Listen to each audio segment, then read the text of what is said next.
Bonsoir à tous et bienvenue.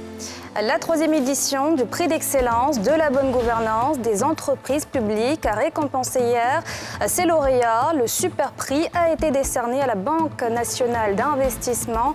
Retour sur la cérémonie dans ce journal. À une semaine de la troisième et quatrième journée des éliminatoires de la Coupe du Monde Qatar 2022, les éléphants sont convoqués pour affronter le Malawi. Le sélectionneur Patrice Baumel a dévoilé une liste de 30 joueurs.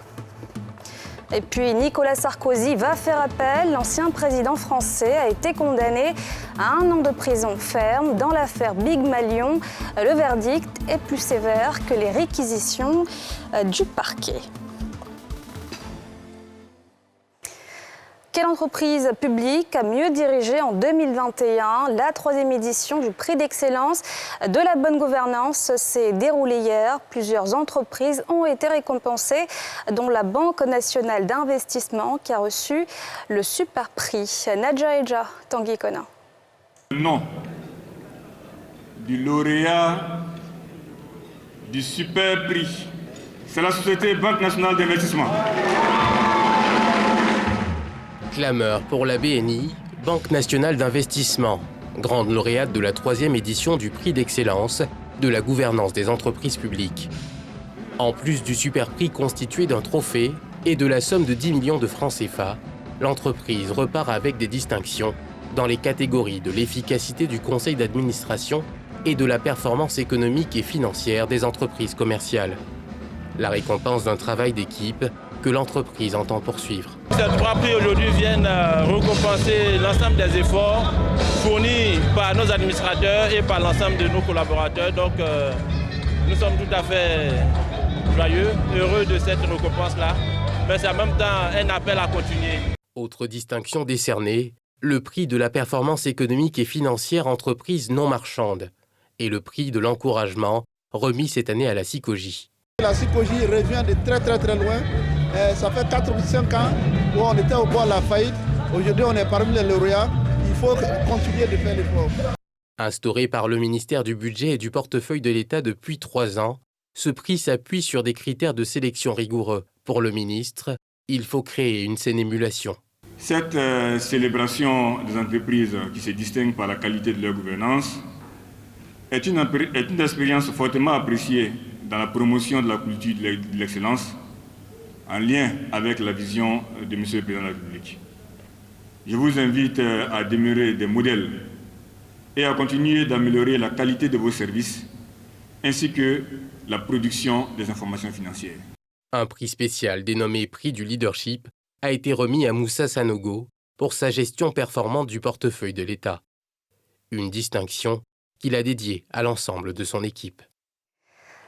Les lauréats du deuxième appel à projet du Fonds pour la science, la technologie et l'innovation sont également connus. 9 projets d'enseignants-chercheurs ont été retenus et présentés ce jeudi. Ils seront financés à hauteur de 210 millions de francs CFA. Une belle enveloppe pour soutenir et encourager la recherche scientifique en Côte d'Ivoire. Timé Danger, Aruna Zeba. Ces enseignants-chercheurs vont pouvoir exécuter les projets de recherche qui leur tenaient tant à cœur. Mon projet porte sur la valorisation des déchets issus de l'agriculture pour la production d'un engrais de type organique pour les plantes. Ces déchets sont aussi utilisés déjà par les agriculteurs, mais sans un traitement. Le traitement va permettre de le rendre meilleur pour les plantes, parce que ça va réduire le taux d'azote par exemple, mais ça va réduire aussi le taux de résidus d'antibiotiques qui sont néfastes pour la flore microbienne du sol. Et puis ça va permettre aussi de diminuer les déchets des abattoirs de volailles qui se retrouvent dans les décharges publiques. Le projet est intitulé « Portage du SARS-CoV-2 et état d'immunogénicité chez le personnel de santé à Abidjan ». La capacité de propagation de ce virus à Covid, naturellement, il est important d'organiser une riposte. Dans le cadre du renforcement de cette riposte, nous avons donc initié ce projet. Ils sont sur la liste des 9 lauréats du 19e appel à projet de recherche 2021 du Fonds pour la science, la technologie et l'innovation, bénéficiaire de fonds allant de 15 à 35 millions de francs CFA. Ils se voient retirer du pied l'épine du financement. Je suis très heureuse et puis je suis très reconnaissante au FONSI de nous permettre de matérialiser nos idées parce que ce sont des projets que nous avons dans les tiroirs et le financement nous permet de faire sortir ces projets et de pouvoir les réaliser et d'en faire bénéficier nos populations. C'est déjà un pas et c'est très important pour mener cette étude jusqu'à terme et avoir ces résultats qui vont naturellement bénéficier à toute la population, certes aux personnels de santé, mais toute la population. Pour la proclamation des résultats, ces acteurs de l'enseignement supérieur et de la recherche scientifique ont à leur côté le ministre de tutelle. Occasion pour lui d'appeler les lauréats à accompagner les efforts de l'État sur le front de la transformation structurelle de l'économie nationale. La transition de la recherche fondamentale ou appliquée vers la recherche-innovation et la recherche-développement est un saut qualitatif nécessaire et indispensable. Je vous encourage à produire des résultats de recherche valorisables et à forte valeur ajoutée, susceptibles d'avoir un impact réel et bénéfique sur les conditions de vie des populations et le développement de notre pays. Bien avant, le FONSTI et son partenaire suisse revenaient sur les enjeux de l'allocation de fonds aux chercheurs du pays. Notons que ce sont au total 210 250 000 qui ont été alloués par le FONSTI au titre de son second appel à projet de l'année 2021 aux 9 enseignants-chercheurs lauréats de cette édition. Un nouveau think tank dénommé Centre d'études prospectives vient de voir le jour à Abidjan, créé sous l'instigation de membres du gouvernement ivoirien. Il vise à valoriser la recherche et la prospective économique, sociale et diplomatique auprès des décideurs en Afrique et dans le monde. Le reportage de Yéli Traoré et Karine Kassi. Dans le cadre de la promotion des politiques de développement en vulgarisant les meilleures pratiques qui pourraient servir d'exemple dans d'autres pays du continent, des cadres ivoiriens, dont plusieurs membres de l'actuel gouvernement, ont mis en place un think tank dénommé Centre d'études prospectives CEP.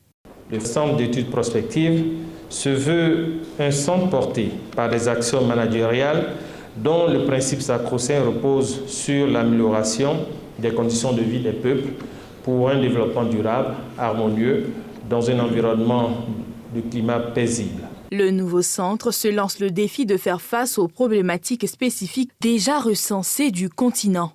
Le développement de nos États est contrarié fort malheureusement par d'innombrables défis structurels, économiques et sociaux, dont la pauvreté des populations, la désarticulation des économies, la difficile transformation structurelle, l'absence d'industrialisation, l'insécurité alimentaire auquel la pandémie de la Covid-19 est venue s'ajouter. La conférence inaugurale pour le lancement du CEP se déroulera le lundi 25 octobre 2021 à Abidjan autour du thème central « La zone de libre-échange continentale africaine, un levier pour la sécurité alimentaire en Afrique ».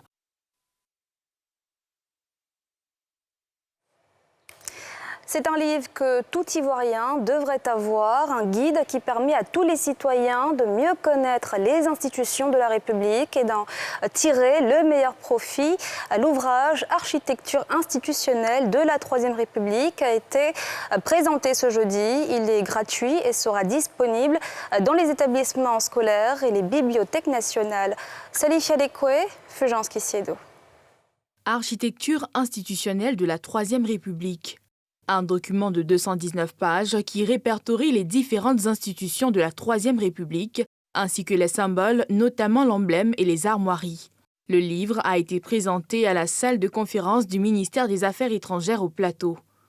Nous avons voulu mettre à la disposition des décideurs politiques, des partenaires bilatéraux et multilatéraux, de la société civile dans toute sa diversité, un document unique sur les institutions de la République.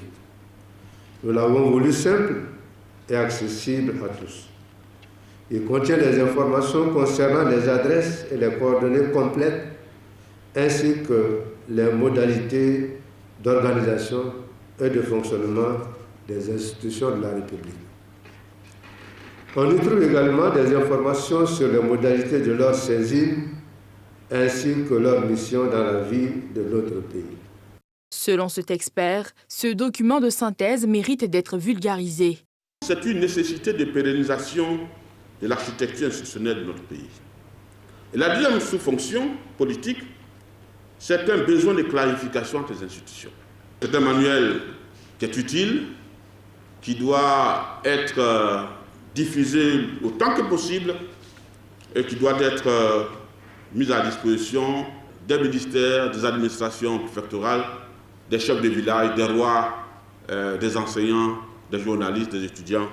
La Côte d'Ivoire compte au total 15 institutions qui sont de nature politique, juridictionnelle, administrative ou consultative.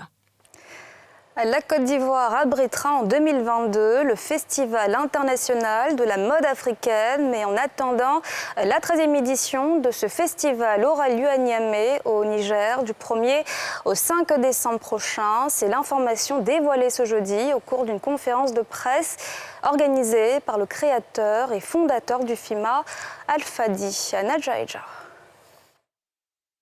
La 13e édition du FIMA, Festival international de la mode africaine, se tiendra cette année autour du thème « La mode dynamique de paix vers l'intégration touristique et culturelle de l'Afrique ». Du 1er au 5 décembre, les acteurs de la mode du continent se réuniront à Niamey aux côtés d'Al-Fadi, concepteur de ce festival. Pour lui, il s'agit de valoriser le potentiel africain en la matière. On voit que l'industrie créative peut apporter de l'argent, créer de l'emploi. Surtout, dire à la jeunesse, ils ont travaillé aussi dans la mode, dans la gestion de la mode, dans la créativité, dans la maroquinerie, dans la bijouterie, dans le textile. Donc aujourd'hui, l'Africain se donne la main et mettre aussi l'accent sur la paix. Donc notre côté touristique, on doit visiter l'Afrique parce que la mode est un produit touristique par excellence.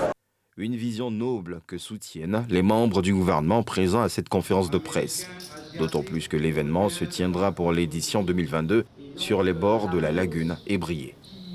Il a jugé utile de venir en terre ivoirienne pour lancer cette 13e édition, démontrant ainsi que Abidjan est une plateforme qui est devenue de plus en plus mature et qui devient incontournable dans le paysage de la mode et de la création ainsi que du tourisme. Comme il vient de le souligner, c'est l'occasion de lui dire merci d'avoir accepté que nous soyons le pays hôte du FIMA pour la 14e édition pour l'année prochaine. La 13e édition du FIMA sera meublée par des conférences-débats, des concours entre acteurs du secteur, des expositions et le clou du spectacle, le défilé de mode de grands créateurs du monde.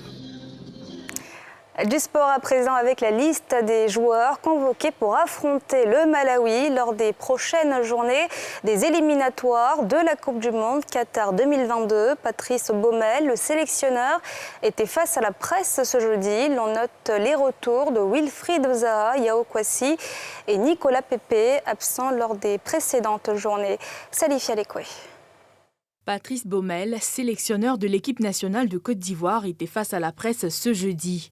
Il a dévoilé la liste de 30 joueurs dans le cadre des 3e et 4e journées des éliminatoires de la Coupe du Monde Qatar 2022, où la Côte d'Ivoire va affronter le Malawi le 8 et le 11 octobre au Bénin.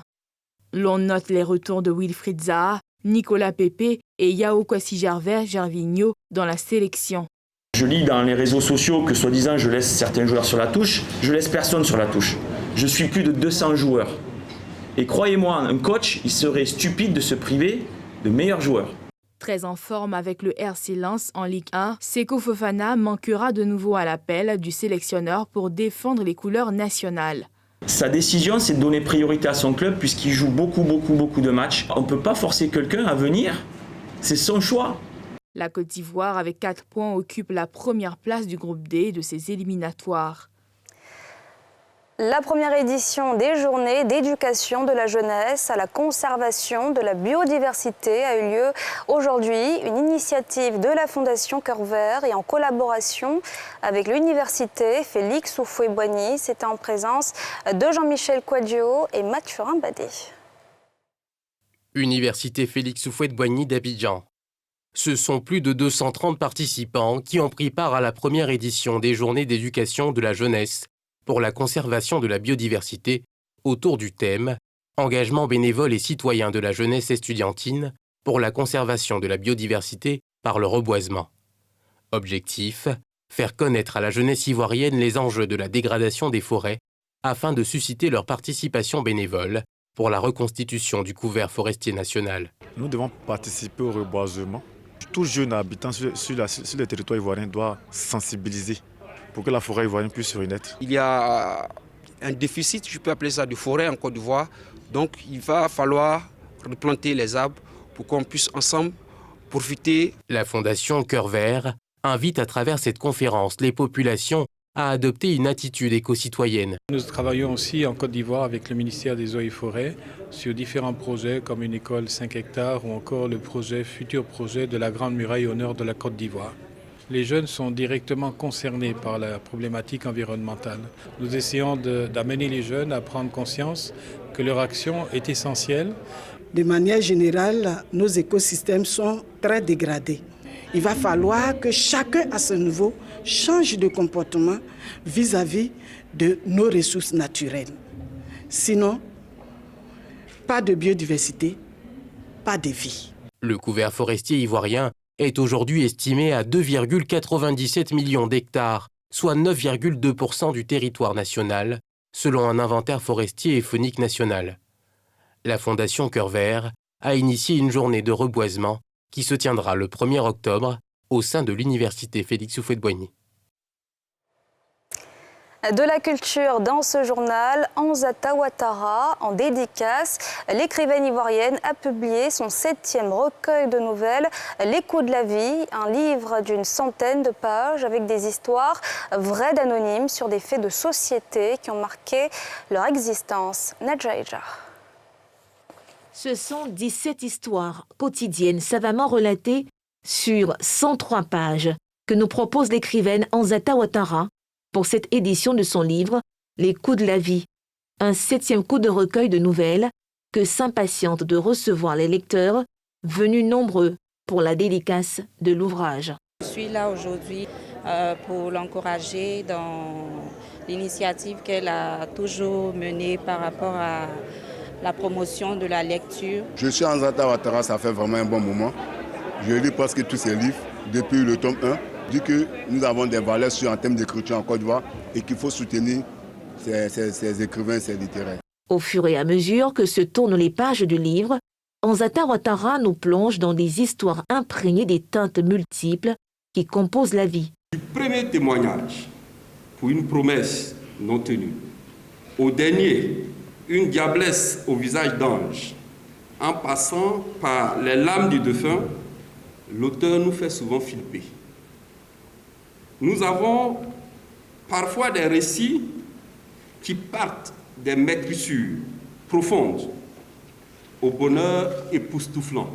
Ce 7e livre sur les coups de la vie, l'écrivaine l'a voulu fidèle à la ligne qu'elle s'est fixée depuis le début de cette collection. C'est toujours des tranches de vie, c'est toujours dans la continuité. Les histoires interpellent, éduquent, sensibilisent et puis nous aident à mieux nous orienter dans la vie. Présente à cette cérémonie, la ministre de la Culture et des Industries des Arts et du Spectacle a félicité l'auteur pour sa contribution à la promotion de la lecture. Merci Ansata Ouattara de nous rappeler que le livre n'est pas réservé aux seules élites. Il n'est pas un objet de luxe. Il est fait pour mettre les femmes et les hommes sur le droit chemin. Il est un facteur d'humanisation, de socialisation dans ce monde qui connaît, hélas, de nombreuses dérives chaque jour. Le tome 7 de Les coups de la vie a été édité en 10 000 exemplaires par les éditions Mouna, détenues par l'auteur depuis 2018. Ansata Ouattara compte à son actif 13 livres, dont ceux de la collection Les coups de la vie.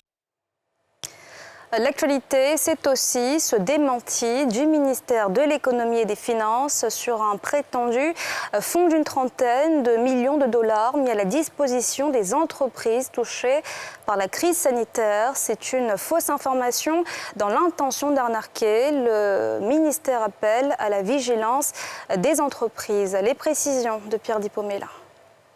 Pas de fonds logés au ministère de l'économie et des finances pour accompagner les entreprises dans un plan de relance des impactés de la crise financière, comme le font croire des informations sur la toile. Le ministère appelle à la vigilance des entrepreneurs et rappelle les 4 fonds mis en place dans le cadre du plan national de riposte contre la Covid-19. Le Fonds de soutien aux grandes entreprises, FSGE Covid-19, domicilié à l'adresse suivante, Abidjan 2 Plateau, Église Saint-Jacques. Le Fonds de soutien aux PME, FSPME, domicilié à la Riviera à Toban à 100 mètres en contrebas de l'espace médical à Toban. Le Fonds de soutien aux acteurs du secteur informel, FACI, logé au Plateau, Boulevard, Clausel, immeuble Pérignon. Le Fonds de solidarité de soutien d'urgence humanitaire, FSSH, logé à Abidjan Plateau, immeuble Siam, 18e étage. Le ministère de l'Économie et des Finances invite à la vigilance de tous, plus particulièrement les chefs d'entreprise, en leur demandant de s'abstenir de renseigner tout formulaire que ces arnaqueurs leur tendent, dans l'espoir de bénéficier d'éventuels financements. Direction l'étranger avec le verdict du procès de Nicolas Sarkozy dans l'affaire Big Malion. L'ancien président français est condamné pour financement illégal de sa campagne présidentielle de 2012, une peine qu'il devrait purger à domicile sous surveillance électronique. Se disant innocent, Nicolas Sarkozy a fait appel. Yéli Traoré. Nicolas Sarkozy, ancien président français condamné à 12 mois d'emprisonnement ferme. Il a été reconnu coupable dans l'affaire Pygmalion, au financement illégal de campagne électorale. L'histoire remonte à 2012. En course pour un deuxième mandat, Nicolas Sarkozy a financé sa campagne avec l'appui de l'ancien guide libyen Mouammar Kadhafi. Problème, le président sortant a largement dépassé le seuil toléré des dépenses dans une campagne présidentielle.